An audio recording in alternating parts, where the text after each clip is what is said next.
মাওলা আলী জন্ম নেওয়ার আগে কাবা ঘরে আর একজন ব্যক্তি তার জন্ম হয়েছিল, নামটা আমার বিলাল ভাই বলছে, তো নামটা আমিও জানি, কিন্তু তার জন্ম হয়েছে, কিন্তু কাবা ঘর কিন্তু পবিত্র হয়েছিল না।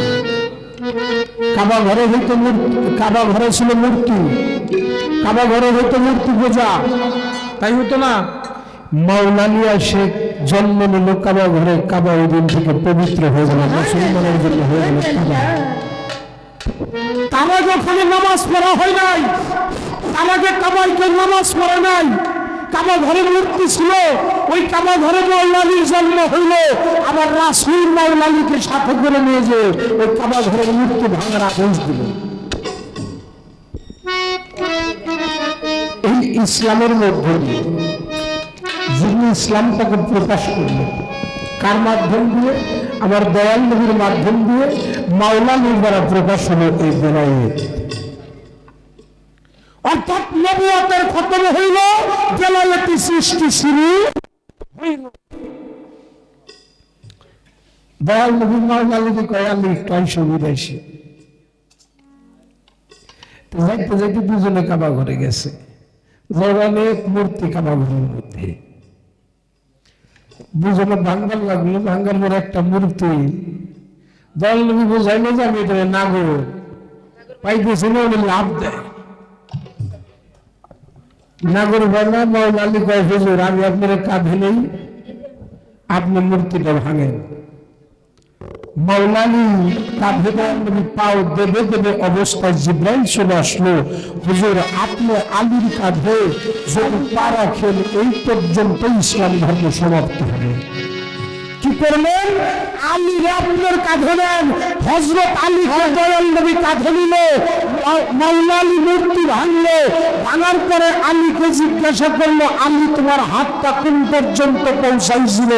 সেদিন রাসূলকে মাওলা আলী একটা কথা বলেছিল, আমি জানতে চাই ওই কথাটা কি বলেছিল, যে আমার হাতটা ওই পর্যন্ত পৌঁছাইছে। ওই মূর্তি ভাঙবার পারে না, আমি তার বিশ্বাস যেতে পারি না, কারণ যার হাতের ইশারায় চন্দ্র খণ্ডিত হয়ে গেছে, পৃথিবীকে যা বলবে তাই সে করবে। ওটা একটা নিদর্শন ছিল, বুঝাইতে পারলো যে ওই পর্যন্ত আমি যাইতে পারতেছি, হাতে লালি আলিদের দিল, কান্দে উঠে দিল, কোথায় উঠে দিল, ওখানে দিল, কিন্তু আলী সেদিন কি বলেছিল সেই কথাটা জানতে পারছে। আর একটা কথা বলেছে তার গানের মধ্যে শুনতে পেলাম,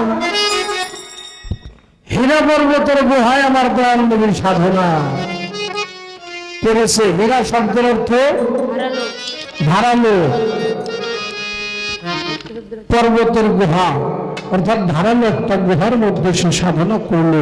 আমি জানতে চাই ওই হীরা পর্বতের গুহার সাধনাটা কি, কোন সাধনা করেছিল, আর বর্তমান বেলায়েতি যুগে এই হীরা পর্বতের গুহাটা কোথায় আছে, পীর মুর্শিদের কাছে। এই হীরা পর্বতের গুহার সাধনাটা বর্তমান বেলায়েতি যুগের পীর মাশায়েখ যারা, তারা কেমন করে করে, কারণ নবীজি যে ইবাদত করছে অবশ্যই অবশ্যই আমাদেরও তাহা করা দরকার। বর্তমান বেলায়েতের পীর মুর্শিদ যারা, তারা এই হীরা পর্বতের গুহার সাধনাটা কিভাবে করে এবং হীরা পর্বতের গুহাটা আছে কোথায়। এটা গান গাই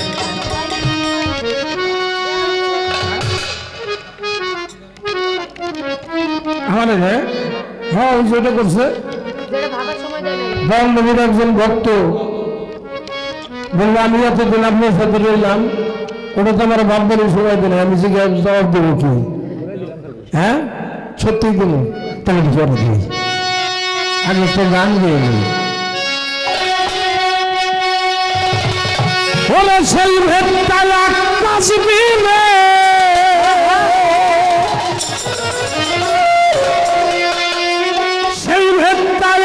আসবিনে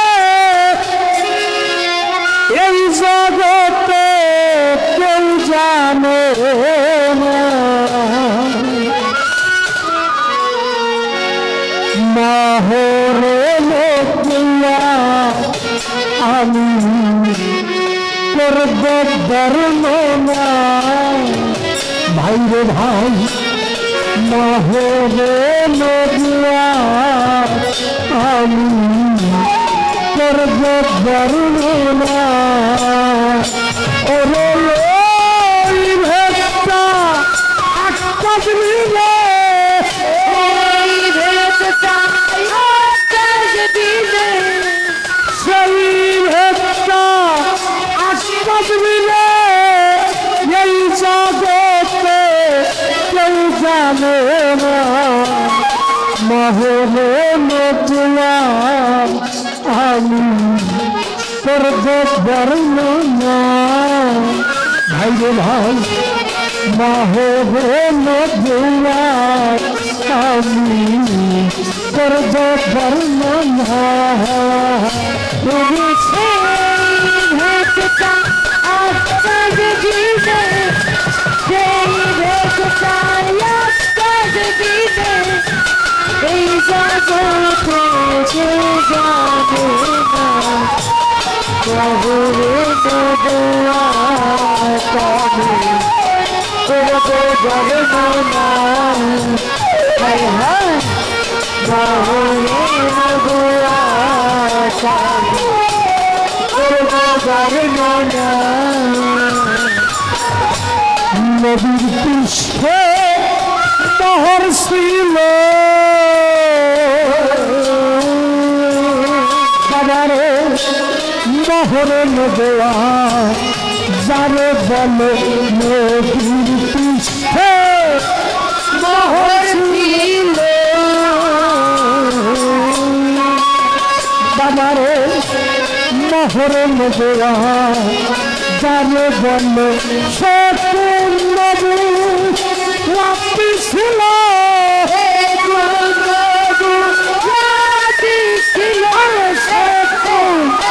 আরে সে নদী রাত্রি ছিল নিমহে নিমিতাল যাই জানা সকুন নদী রাত্রি ছিল নদী রাত্রি ছিল সকুন নদী রাত্রি ছিল আরে সকুন নদী রাত্রি ছিল আরে সকুন নদী রাত্রি ছিল নিমহে নিমিতাল যাই জানা মহরে নদিয়া আমি করবে বর্ণনা ভাই রে ভাই মহরে নদিয়া আমি করবে বর্ণনা ভেটটা আকাশ দিলে সেই ভেটটা আকাশ দিলে এই জগতে কেউ জানে না মহরে নদিয়া আমি করবে বর্ণনা হায় হায় মহরে নদিয়া আমি করবে বর্ণনা নদী যখন নির্মদ ছিল বাবারে তখন নদিয়া সামনে ছিল নদী যখন নির্মদ ছিল বাবারে তখন নদিয়া সামনে ছিল ওই মহরে নিজ রূপ দেখে ওই মহরে শীঘ্র আরে ওই মহরে নিজ রূপ দেখে আসে খোলা পয়সানা ওই মহরে নিজ রূপ দেখে ওই মহরে শীঘ্র দেখে ওই মহরে নিজ রূপ দেখে ওই মহরে শীঘ্র আরে ওই মহরে নিজ রূপ দেখে ওই মহরে শীঘ্র দেখে ওই মহরে নিজ রূপ দেখে জানা মোহরের দোয়া আমি করব বর্ণনা ভাই রে ভাই মোহরের দোয়া আমি করব বর্ণনা তুমি সেই রেখা আসমান দিলে সেই রেখা এই জগতে কেউ যাবে না মহলে নদুয়া যাবে হায় হায় মহলে নদুয়া যাবে জরুর দেখে নবী আশা খোলো আমার সেই নূর নবী দেখতে পাইলে জরুর দেখে নবী আশা হইলে বাবারে সেই নূর নবী দেখতে পাইলে মোহাম্মদ নাম প্রকাশিল আরে মোহাম্মদ নাম প্রকাশিল আগেই নবী ছিল জানা মহরম দুয়া আমি করব বর্ণনা ভাই রে ভাই মহরম দুয়া আমি করব বর্ণনা সেই রেখা আসমান দিলে সেই রেখা দিলে এই জগতে কেউ যাবে না মহলে নদুয়া যাবে করব বর্ণনা মহলে নদুয়া যাবে করব বর্ণনা হযরত গওহর বলে ও ছিলেন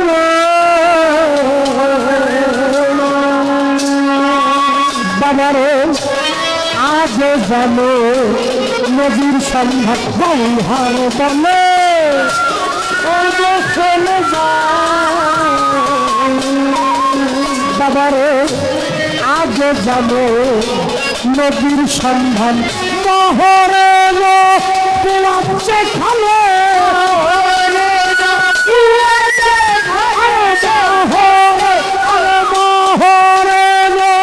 পোয়াচ্ছে খালে জ্ঞানী হইলে যাই জানা মহরে পোয়াচ্ছে খালে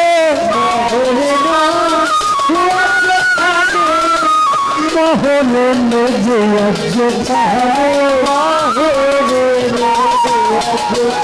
আরে মহরে পোয়াচ্ছে খালে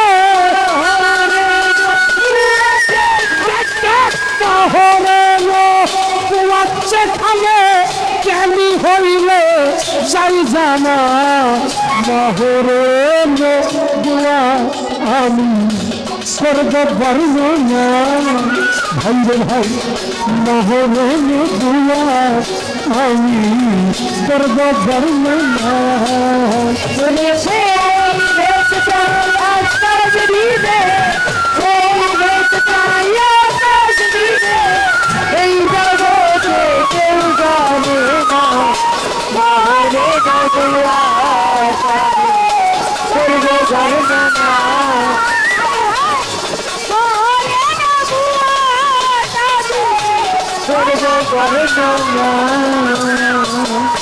আজকে আমি যে গানটা রাখলাম আমার ভিক্ষা শরীফের শাহসুবি হজরত গওহর শাহ সিস্টেমে যাবেন তার একটা কালাম অর্থাৎ সেই ভিক্ষা কাজগুলো এই জগতে কেউ জানে না মহরম আমি করবো বর্ণনা একজন গুরুর হাজার হাজার ভক্ত থাকে দুই একজনে কিন্তু গুরুকে চিনে বা বুঝে দয়াল নবীর নবুয়াত অনেকেই দেখেছে অনেকে ধ্বংস হয়ে গেছে নবুয়াত দেখে কেউ কেউ কানা হয়ে গেছে কেউ কেউ লোলা হয়ে গেছে অর্থাৎ নবুয়াত থেকে যে যতটুকু ধারণ করে নিতে পেরেছে আবার বহিরা বান্ধবী দয়াল নবীর নবী এত চুম্বন করে তার 14 ফেরত জান্নাতে হয়ে গেছে।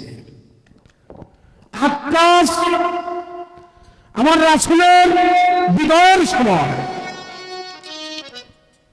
সাহাবাদেরকে ডাকলেন, আমি চলে যাব, আমি যদি তোমাদের কাছে ঋণী থাকি তোমরা বলো, আমি থাকতে শেষ করে যেতে চাই।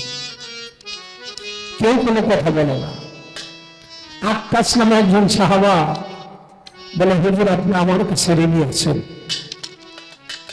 বলে কেমন করে? বলে আপনি একদিন আমার পৃষ্ঠে চাবুকের একটা আঘাত করেছিলেন, সে আঘাতটা আমি আপনার পৃষ্ঠে পড়তে চাই। মাওলানা কাঁদে, মা ফাতেমা কাঁদে, ইমাম হাসান হোসেন কাঁদে। ওরা আকাশ কি যা চাস জীবনে তোকে তাই দিয়ে দেবে, আমার নবীর পৃষ্ঠে আঘাত করিস না। মাওলানা বলে তুমি আমার পৃষ্ঠে 100 আঘাত করো, আমার হুজুরের পৃষ্ঠে আঘাত করো না। বলে না, আমার পৃষ্ঠে যখন আঘাত করেছে আমি তার পৃষ্ঠে আঘাত করতে চাই। আমার নবী যা পিঠে পেটে দেবে জীবন পিঠে আঘাত করে। বলে না হুজুর, আমাকে যে জায়গার মধ্যে আঘাত করেছিলেন ওই জায়গায় তো অন্য কেউ ছিল না, শুধু আমি আর আপনি ছিলেন। আমার নবীজি বলল আমাকে নিয়ে চলো সে জায়গা। সে জায়গার মধ্যে যখন আমার নবীকে নিয়ে আকাশ চলে যায়, আমার নবী বলে মারো আকাশ মারো বারে মারো আমার গান।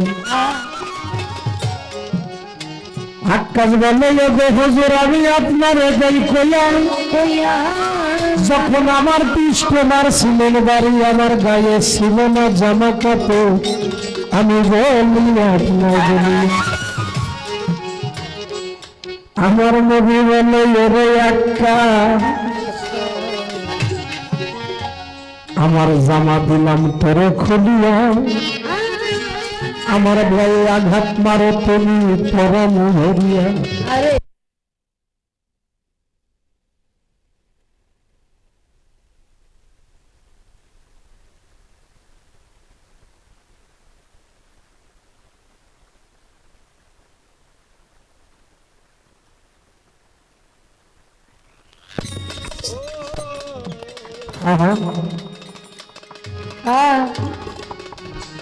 নবী বলে ওরে আকাশ আমি দিলাম তোরে কথা,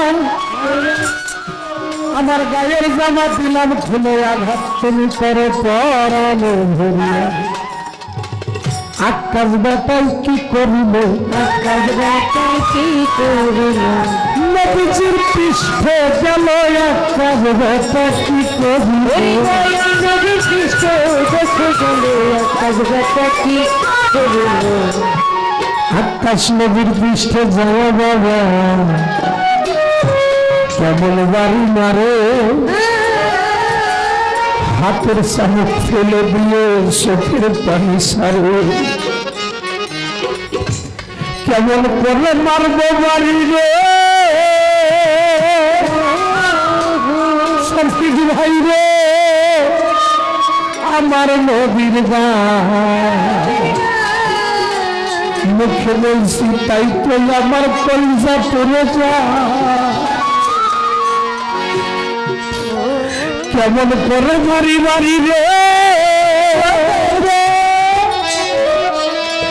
ওরে বিধি আমার দয়াল নবীর গান।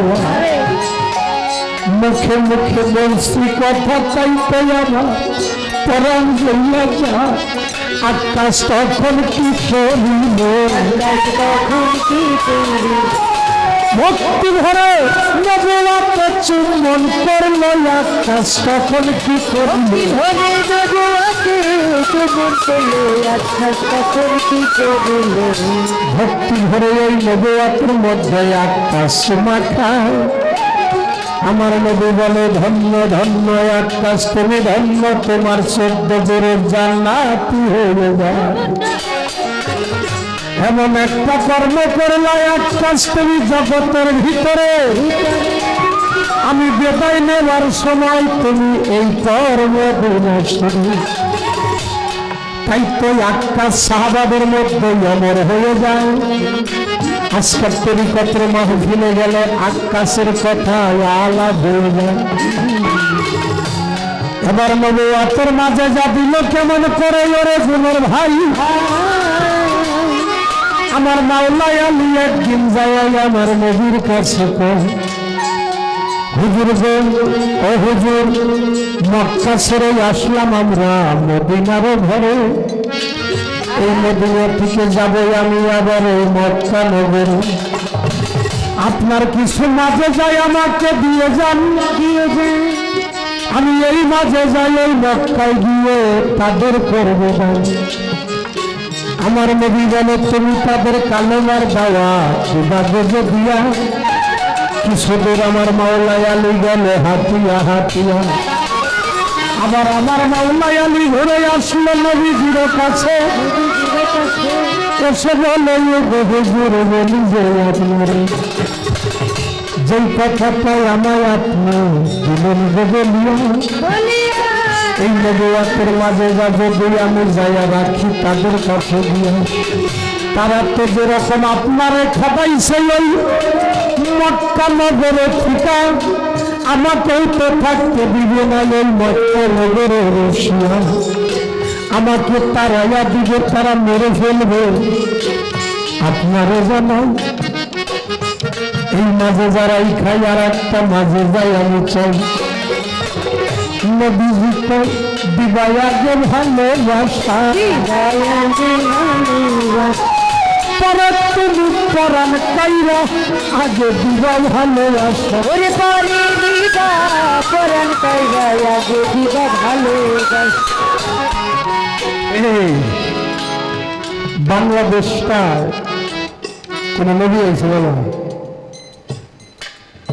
বাংলাদেশ আমরা ইসলাম পেলাম কার কারণে? ভারতবর্ষে খাজা বাবা, আমি বন্ধনার মঞ্চে একটা গান করেছিলাম। বাংলাদেশে এই ইসলাম আলাইছে 360 জন আল্লাহর আউলিয়ারা।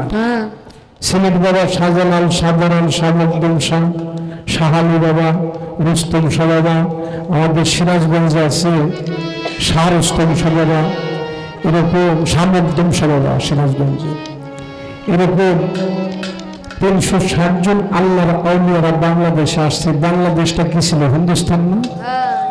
তারাই শাহজাহান দিল, তাদেরকে হিন্দুরা মারতে গেল, কত যুদ্ধ হয়েছে। আল্লাহর ওলিরা কি করছে? মানুষটা আগে দিছে ভালোবাসা। আর বাজার সকল একটা গান আছে, সে যে আগে দিছে ভালোবাসা, পরে পরাণ দিছে কাইরা রে মিঠুর কালার সাথে বুকের পীড়িত কইরা। আগে ভালোবাসা দিছে, মানুষ পাগল হয়ে গেছে। বর্তমানে তো পূর্বের সিদ্ধাকে ভালোবাসাই দেয় নাকি শহীদ ভাই, নাম্য কিছু দেয়। আগে ভালোবাসা দেয়, পরে পরাণ কেড়ে নিয়ে যায়। মানুষকে আগে ভালোবাসা দিচ্ছে, মানুষ বলছে হায় হায় এই ধর্ম থেকে তো এইরকম ভালোবাসা পাইনি কোনোদিন। এ কেমন মানব আসলো? এ মানব শুধু ভালোবাসাই দিতে জানে, কষ্ট দিতে জানো না। ওই মানুষটার কাছে বললে, তখন আল্লাহর লিগা বললো তোমরা আমাদের হাতে হাত করে হাত দিয়ে কালেমা ধরে মুসলমান হয়ে যাচ্ছ। তারা মুসলমান করলেন, আস্তে আস্তে ইসলামটা প্রচার হইতে লাগলো। ইসলাম প্রচার হইতে লাগলেন আল্লাহর আউলিয়াদের মাধ্যমে। এবার তারা বলে আমরা কি কর্ম করি? ইসলামের মধ্যে তো আমাদের একটা করতে হবে। তখন একটা মসজিদে ভাই দিল, তোমরা নামাজ পড়ো। নামাজের মাধ্যম দিয়ে আহম্মদের যোগ, গুরুদের যোগ সামনে করে তোমরা মালিকের সন্ধান করো, মালিকের দরবারে তোমরা ইবাদত করো, নামাজ পড়ো। তারা যে নামাজ পাইছি নাকি ভাই? হ্যাঁ, ওলিদের মাধ্যমে তো নামাজ পাইছি, রোজা পাইছি। তারপরে কোরআনের মাধ্যম দিয়ে তারা কোরআন আমাদের হাতে দিলে, তোমরা কোরআন দাও, কোরআন পড়ো, মালিককে খুঁজো, তুমি নিজেকে নিজে খুঁজো। নিজেকে নিজে চেনার জন্য যাওয়া হয় ঘুরে দরবারে। এই কথাগুলো তো আমার বইল আল্লাহ আলোচনা করে। এবার আর একটা প্রশ্ন আমার বইনের কাছে যাবো করিয়া ফেরিয়া, সুন্দর ভাবে জবাব দিলে আসরে দাঁড়াইয়া। ও হাকিম ইবনে হিজাম, মা খাদিজাতুল কুবরা তার ভাইয়ের ছেলে ছিল আমার দুলাল ভাই বলে গেছে, তো জবাবটা তারপরে আবার আমি নামটা বলে দিলাম, কেন দিয়েছে সেটাও বলেছে, কি কারণে তার নামটা এত মৌলালির মতো আসে নাই সেটাও কিন্তু আমার ভাই বলে গিয়েছে এবং আমি বলে গিয়েছি। এবার আর একটা কথা রাখবো আমার বোনের কাছে, আমার বোনের ভাই ধৈর্য ধরে বসেন আপনারা, পায়ে ধরে জানাই আমার দয়াল নবী পৃথিবীতে আসার আগে আরো 3 জন বেলায়েতের ব্যক্তি আসে ভাই, তারা কোন বেলায়েতের